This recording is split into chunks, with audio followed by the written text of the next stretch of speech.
Okay, Tricia, thank you so much for introducing me to Session Lab. So we're Yeah, talking about this upcoming piece that we're doing next week, but we just discovered that this would be a great way to create a flow document, is what we call it at Tech Host Academy, for Tech Host to support facilitators. So tell me again the difference between the left and the right side of these blocks. absolutely. So I'll just before I tell you that, I tell you Session Lab is a great tool for planning any meeting or workshop. It's for me, it's a go-to, and I don't do a meeting or a workshop without it. It's where all my notes are in terms of how, from a facilitator's perspective, how that session is going to run. It tells me everything that I need, what's going to happen, and it's a great place to have everything that you need in one place.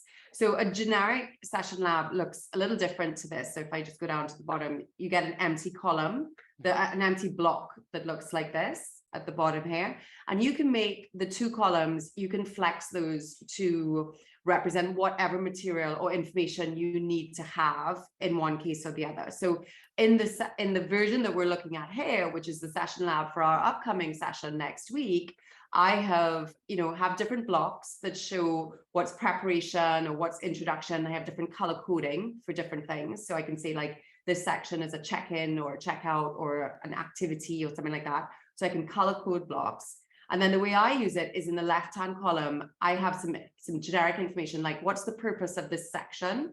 So again, it also shows you how long that section will run for. What's the purpose? What materials I'll need for that section, and where will this section happen? So will it happen in Zoom, or will it happen in the chat? Will it happen in a different app, for example? So on the left, I have that.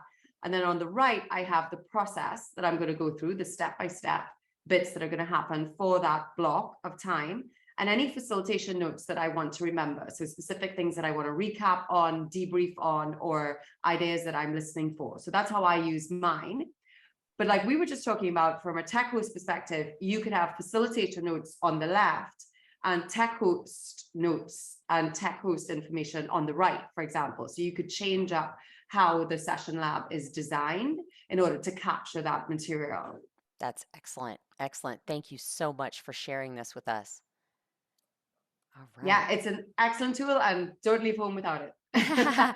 So I have another question. When do you start using this tool? Is it at the start of the design process? Is it before you even meet with the client that you set one up so that you can start taking notes when you're in maybe a discovery meeting? Can you say a little bit about that?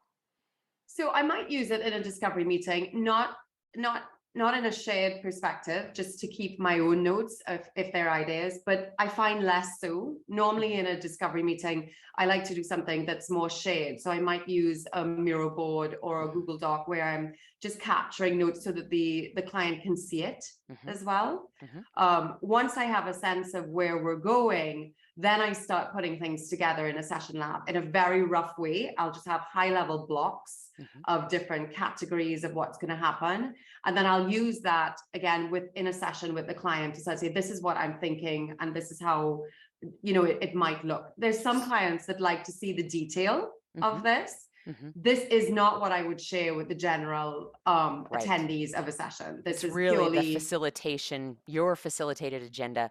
But yeah, so sometimes 100%. you do share it with a client if they feel the need to get a little bit more granular, or you want to Absolutely. check with And them about the, yeah, about the yes, and it content. might be the primary client as well who wants to know specifically what's going to happen. I mean, Mm-hmm. I'm always very careful to say that this is, as any facilitator knows, what you plan and what actually happens are two Yes, totally different things. absolutely. Just because you're reading the room and things are changing, and many different things are changing as you're going through this. So if they feel the need to see it, then yes, but I'm always very clear that this isn't what I will share. I share a very high level agenda Yes. that may not look like this at And all. may not even have any times, right? So that people Yep, aren't watching the clock and changing 100%. how they're doing. Yeah. So what we Yeah, do in facilitation and even in tech hosting is we prepare, and then we get yep, into the room and we improv, right? exactly, exactly, Wonderful. exactly.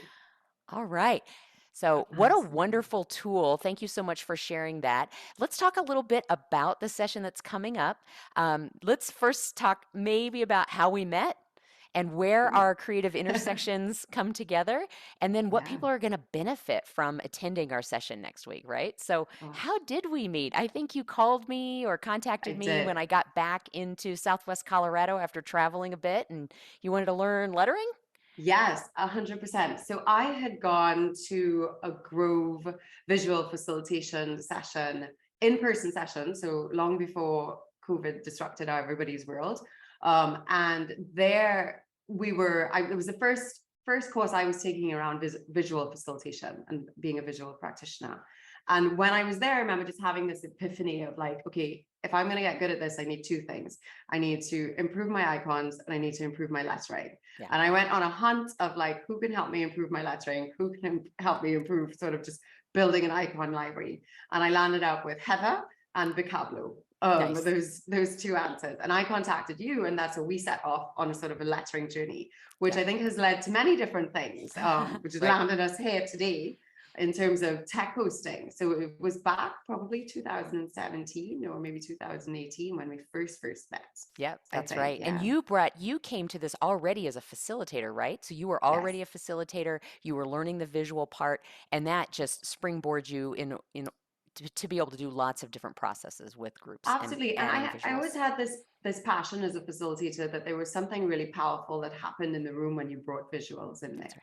right. And that it helped people, you know, change the conversation that they were having, make connections in a different way and listen to each other differently. Where they would get hung up sometimes on things that people were saying, but sometimes when it was reflected in a visual way and it was represented, they could kind of just let go with some of the maybe the back and forth that they get hung up in. But Yeah. when it's captured, it gives it more equality in a way. So I just could sense that different things happened when I did this, even in a very rough kind of just with a flip chart and really poor Sharpie markers and terrible lettering, but there was something that changed. And so it always felt very important in Yeah. terms of visuals to help people make progress in their work and to have better conversations.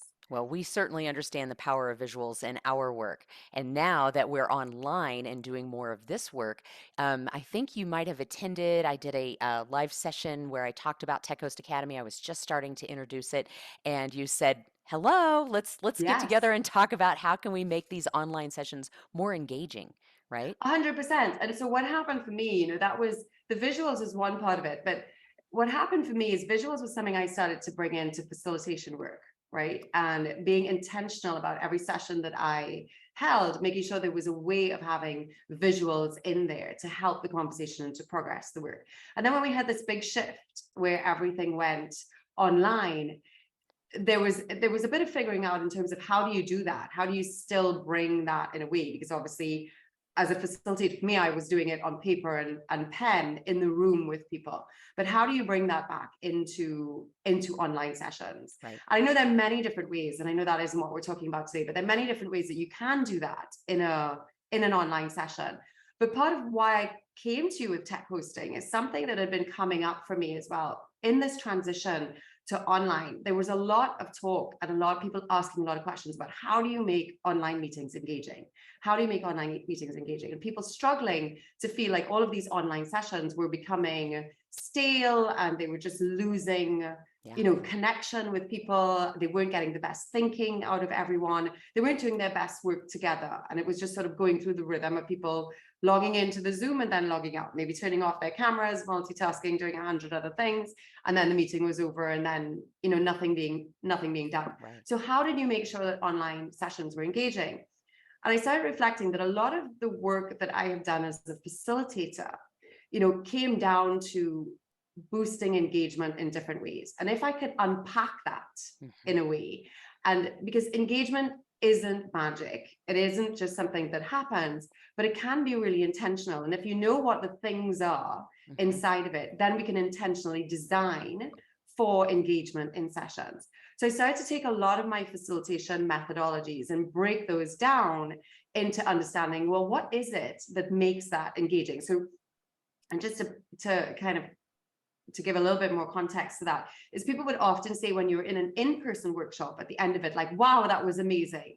What was it that you did, right? The facilitator, and it isn't the facilitator that makes magic, but it's something that the facilitators do in sessions that makes the engagement and makes people work differently together and helps them come up with something different. So I started to try and unpack that, which is what led me to this model, Mhm. of 9 different dimensions of engagement. That's when I reached out to you and I was like, this would be amazing for the tech host team to understand as well. Because if we Yes, can understand these different 9 dimensions, then as tech hosts, we can also help to make sure that we're bringing these into sessions and helping to make sessions as engaging as possible. that's right. And tech hosts can be facilitators who want to learn the tech hosting process. It can be presenters, teachers, trainers, but it's also people that are working online, hybrid or remote Yeah. teams, or even online learners that just want to make sessions better. But one of the Yeah. things they need to understand is how meetings work. And your 9 dimensions of engagement teach tech hosts what's happening in a meeting, what can they anticipate so that they're not surprised, so they can keep that equanimity amongst them as we're trying to support the facilitated process of making meetings more engaging. So I am so Absolutely. excited about meeting with you and sharing this with the world. Can you, and I'm putting you on the spot here a little bit, but can you just say what can people expect from this session and what are they going to gain? Sure. Well, I hope people can expect to learn what the 9 different dimensions are and sort of know what they are. And we have a great giveaway at the end, which is a list of each of the different dimensions and specifically things and activities that you can do as a tech host that will boost each of those different dimensions. So you're going to get to learn each of the 9 dimensions, how they impact engagement, what they are, and how to bring them into your own meetings. Yes, so this is going to be high energy, hands-on. So this is people cannot be multitasking because this is definitely engaging, right? We're going to be practicing the work as we go through it. Yeah, And how exciting. I'm so excited to open the doors at Tech Coast Academy and share the great knowledge that you have and so happy that you agreed to be my guest on absolutely. the Thank session. you. So thank you so much, Tricia, for being a part of the upcoming Quest session. Definitely. Thank you, Heather, and thank you for having me. It's going to be great. Looking forward to it very much. Yay. Thank you. Yay.